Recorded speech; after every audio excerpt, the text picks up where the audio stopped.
हमारे बाद में न्यूक्लियर बम है, पाकिस्तान के बाद भी न्यूक्लियर बम है। 30 साल से हम लोग लड़ रहे हैं, 40 साल से हमने बम गिरा दिए, पाकिस्तान ने हम पे बम गिरा दिए।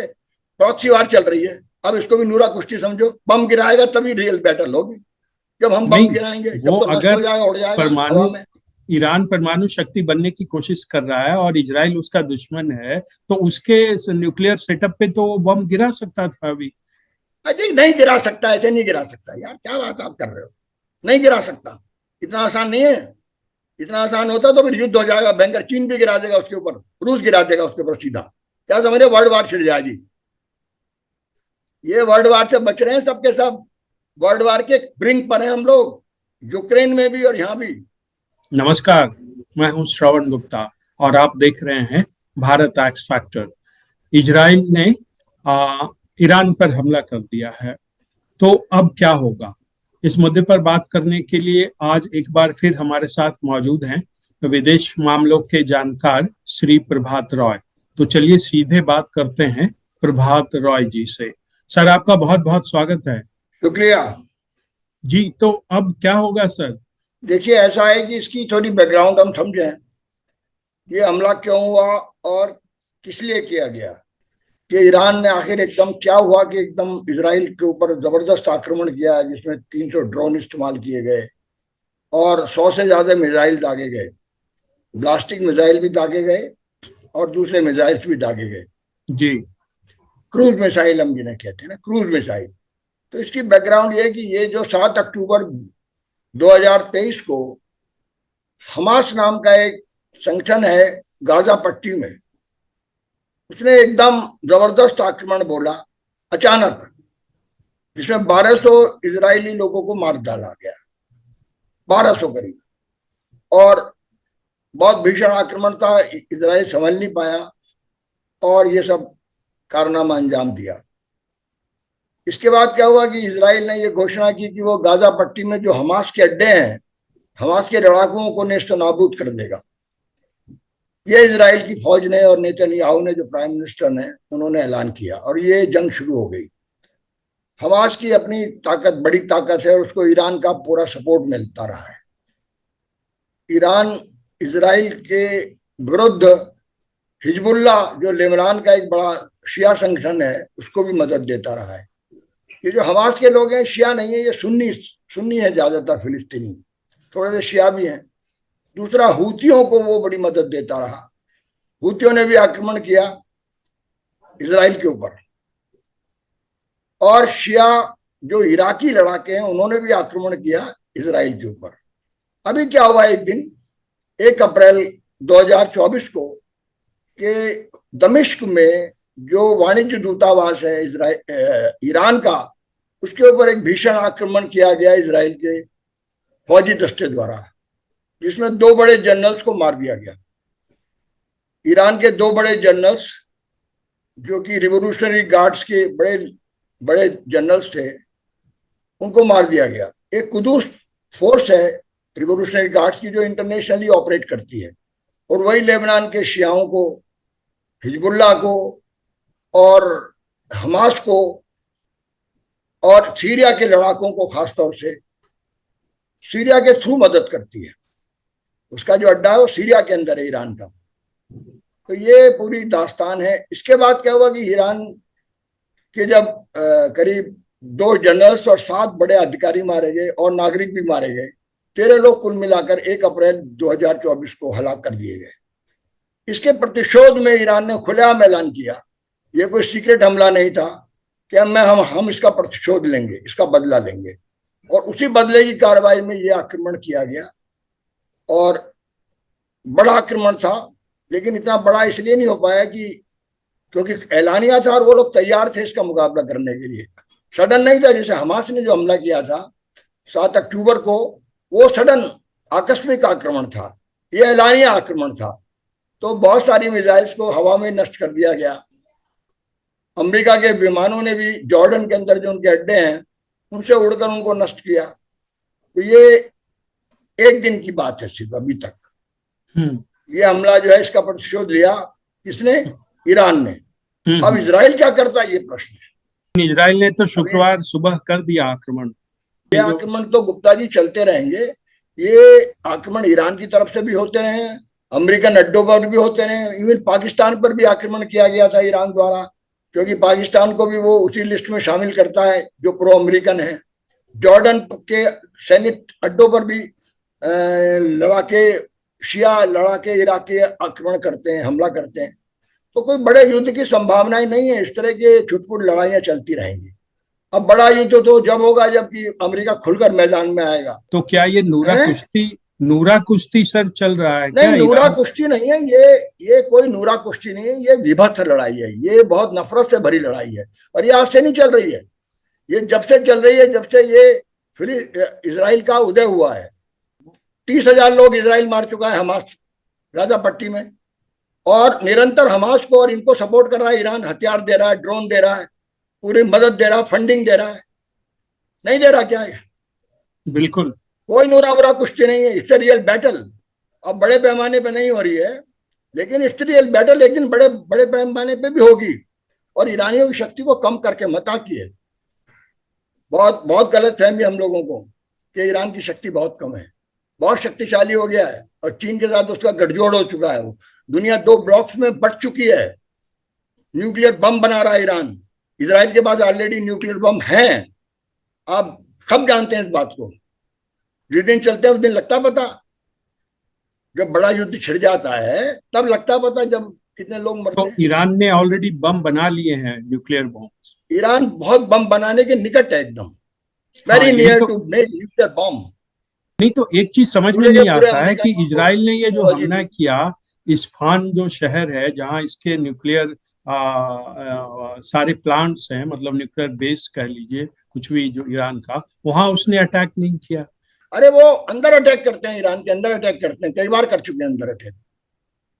वो वहीं से अटैक करते हैं, ईरानी भी कर रहे हैं अटैक उन पर, कहीं भी जब उनको मौका मिलता है। ईरानियों ने तो 4-5 फ्रंट खोले हुए हैं उनके खिलाफ। हूती फ्रंट खोला हुआ है यमन में, यमन में। हूतियों का यमन पर कब्जा है। वो लाल सागर में जीना हराम कर रखा उन्होंने, वेस्टर्न जो है जहाजों का, जो पश्चिमी देशों के जहाज हैं। और हूती कितने आक्रमण कर चुके हैं, कितनी बार हमला किया है। अमेरिका को खुद जो है नाटो फोर्सेस से हमला कराना पड़ा हूतियों पर, जबरदस्त बमबारी हुई है। ये बमबारी क्या नूरा कुश्ती है? नहीं तो इजराइल ने अगर अटैक किया तो जो इस्फान शहर है वहीं उसके न्यूक्लियर सेटअप हैं ईरान के, तो इजराइल के लिए तो अच्छा मौका था कि वो उस पर गिरा देता बम। अरे हाँ, के ये तो खेल समझ रखा है, कहीं भी गिरा दो, ऐसे तो दुनिया को तबाह कर दें। नहीं, उसी उनके को पास तो प्रोटेक्शन समझना नहीं है है। क्या? आम आदमी तो सोचता है कि भाई इजराइल के लिए तो अच्छा मौका था, वो उसके जो अरे कोई मौका कैपेबिलिटी वो वका नहीं है, डेवलप कर रहा इसराइल भी है, डरता है कि जो अरे उसके परमाणु खिलाफ भी शक्ति भयंकर बनने की आक्रमण होगा कोशिश फिर। कर रहा सब है। डरते हैं एक दूसरे से, महाराज, सब डरते हैं एक दूसरे से। हमारे बाद में न्यूक्लियर बम है, पाकिस्तान के बाद भी न्यूक्लियर बम है। 30 साल से हम लोग लड़ रहे हैं, 40 साल से हमने बम गिरा दिए, पाकिस्तान ने हम पे बम गिरा दिए। प्रॉक्सी वार चल रही है, अब इसको भी नूरा कुश्ती समझो। बम गिराएगा तभी रियल बैटल होगी, जब हम बम नहीं, गिराएंगे, जब वो तो नष्ट हो अगर जाएगा, उड़ जाएगा हवा परमाणु में। ईरान परमाणु शक्ति बनने की कोशिश कर रहा है और इजराइल उसका दुश्मन है, तो उसके न्यूक्लियर सेटअप पे तो वो बम गिरा सकता था अभी। अजय नहीं गिरा सकता, ऐसे नहीं गिरा सकता यार, क्या बात आप कर रहे हो? नहीं गिरा सकता, इतना आसान नहीं है। इतना आसान होता तो फिर युद्ध हो जाएगा भयंकर, चीन भी गिरा देगा उसके ऊपर, रूस गिरा देगा उसके ऊपर सीधा। क्या समझ रहे, वर्ल्ड वार छिड़ जाएगी। ये वर्ल्ड वार से बच रहे हैं सबके सब, वर्ल्ड वार के ब्रिंक पर हैं हम लोग, यूक्रेन में भी और यहां भी। सारी दुनिया नष्ट हो सकती है अब एक बार, पिछड़े उड़ जाएंगे दुनिया के, अगर न्यूक्लियर वार होगी, थर्ड वर्ल्ड वार होगी तो, अगर बम चल गए तो। ये उस समय नहीं हुए इसलिए कि सिर्फ अमेरिका के पास बम था। अगर जापान के पास बम होता तो न्यूयॉर्क फूक देता, वो वाशिंगटन को जला के फेंक देता, जिस तरह से तोड़ा तोड़ा में उसने मारा था अमेरिकन को, जिसकी वजह से अमेरिकन वर्ल्ड वार सेकंड में आए। It was only one country which had the bombs, it was America. किसी के पास बम नहीं था, जर्मनी के पास बम नहीं था, सबके पास बम है। फ्रांस के पास है, इंडिया के पास है, पाकिस्तान के पास है, नॉर्थ अमेरिका, नॉर्थ कोरिया के पास बम है, चीन के पास बम है, रूस के पास बम है, इसराइल के पास बम है, और ईरान के पास भी हो जाएंगे। पाकिस्तान को किसने दिया बम? नॉर्थ कोरिया ने तो दिया था, बेनजीर भुट्टो ने खरीदा था ना, सारा का सारा, पूरा का पूरा तामझाम बना लिए थे ना बम पाकिस्तान ने। हाइड्रोजन नहीं उसके पास, खाली, बाकी सारे बम है, 100 बम है उसके पास। चला दे वो हम पे, देख लेगा नतीजा फिर। बम चलाना और बम ये संयंत्रों को फूकना इतना आसान नहीं होता तो जितना हम लोग सोचते इजराइल हैं ईरान बैठकर। के न्यूक्लियर सेटअप पे नहीं करेगा अटैक? नहीं करेगा। जिस दिन करेगा उस दिन उसके ऊपर भयंकर अटैक होगा। चीन करेगा या अब तक रूस करेगा? ईरान, गुप्ता जी, प्रॉक्सी वार लड़ रहा है। सिर्फ वो डायरेक्ट वार पहली बार इस युद्ध में उतरा है, पहली बार, सिर्फ पहली बार। पिछले 30 सालों में उसने कोई बैटल नहीं लड़ी सीधी। सिर्फ इराक को हराया था उसने उस बैटल में। सद्दाम हुसैन से चली थी बैटल 10 साल, इराक और ईरान की।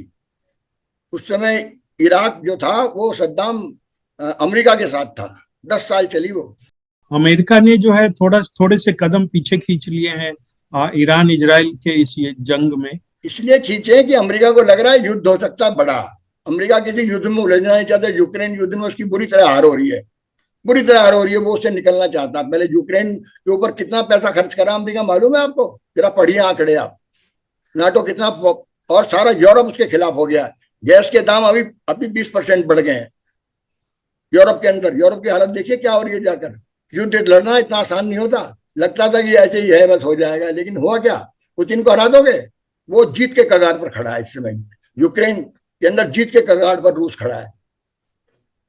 किसी तरह से ये अपनी इज्जत बचाकर बाहर आएंगे। इसलिए ये दूसरा मोर्चा नहीं खोलना चाहते, वरना बुरी तरह उलझ जाएंगे अमेरिकन। जो हाल अफगानिस्तान में भागे ना, जिस तरह से भागे 20 साल की लड़ाई के बाद, आपने हालत देखी है ना। महाशक्ति ने किस तरह भागे तालिबान के सामने। देखा ना आपने नजारा? अभी 1 साल पहले 20 साल लड़े हैं नाटो। पहले तो सारे भाग गए इंग्लैंड को छोड़कर, कुछ नहीं कर पाए अफगानिस्तान के तालिबान का।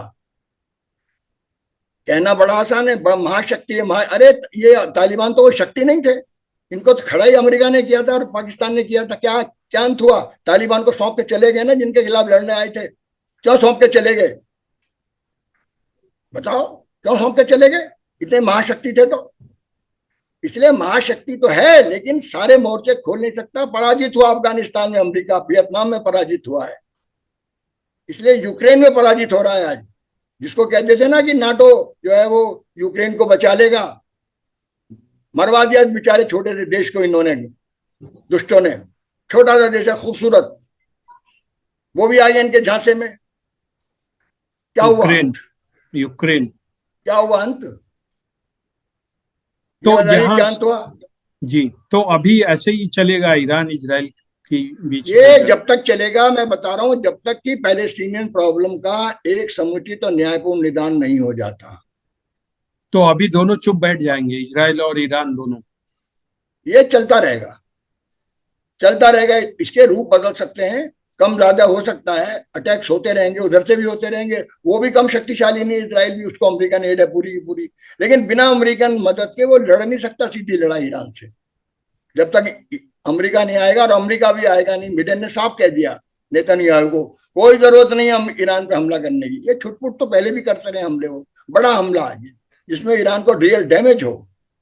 रियल डैमेज नहीं करेगा जब तक अमेरिका का कंसेंट नहीं होगा। खबरें जो है वो बताई जा रही हैं कि देखिए इस बार तो इजराइल ने अमेरिका की बात नहीं मानी और ईरान पे जो है अटैक कर दिया।